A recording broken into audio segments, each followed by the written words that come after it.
Good morning to everyone. Time check is 6 a.m. in the morning.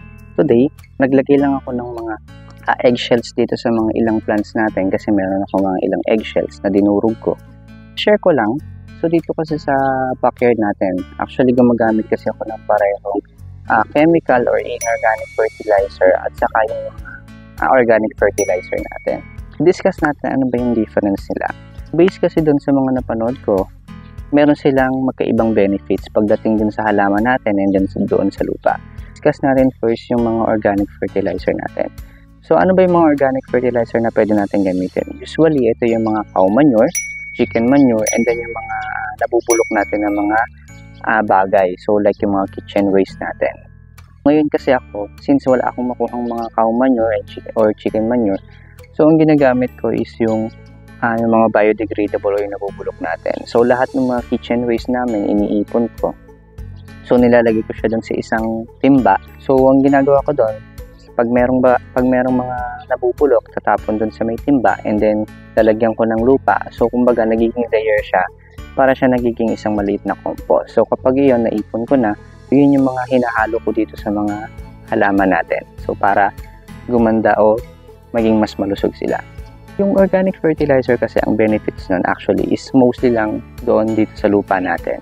Sa paggamit ng organic fertilizer, ang pinapataba kasi talaga nun is yung lupa na pinagtataniman ng halaman natin. Though, ang nangyayari nun kapag tumaba yung lupa natin, syempre, may mga nutrients na nakukuha yung mga halaman natin. Yun lang, hindi ganoon mabilis yung result pagdating dun sa halaman natin. Doon naman sa mga chemical fertilizer. So, based din sa napanood ko, ang main focus kasi ng mga chemical fertilizer natin, ito yung like yung mga urea, potash, and then triple 14, which is yung ginagamit ko din sa napanood yung na vlog before.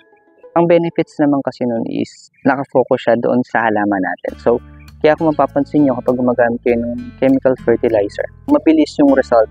At least mga 3 days, namumulaklak na siya o kaya gumaganda na yung dahon. Nakafocus kasi yung chemical fertilizer natin sa plants natin. Sa siyang benefits na binibigay pagdating doon sa lupa na pinagtataniman natin. Yun yung naging difference lang nila. Kaya ako dito, both gumagamit ako actually. So gusto ko kasi mapaganda yung lupa natin. And at the same time, syempre, gumanda rin yung mga bunga and yung mga halaman natin. Pakita ko yung sinasabi kong compost. Actually, maliit lang naman siya. So, kasi kitchen waste lang, kung ano lang yung ginamit namin, yun lang naman ito yung sinasabi ko na maliit na compost lang. Ngayon, kaunti lang yung laman kasi nung medyo napuno na yan is nilagay ko na din sa mga halaman natin. Disadvantage lang ng paggamit nito is mabaho siya. So, syempre medyo may amoy kasi nga mga nabubulok na mga bagay. Ito yung mga eggshells na nilagay ko.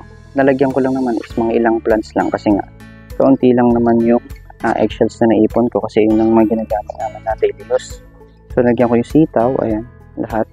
Ito yung mga punla, ito yung mga kaunting halaman natin dito.